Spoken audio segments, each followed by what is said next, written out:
saçır çöhrəndə baharın izi,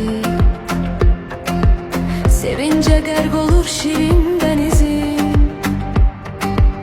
Nazlı yerişinlə gözəl ilaydan olmusan hər kəsin sevgi dənizi.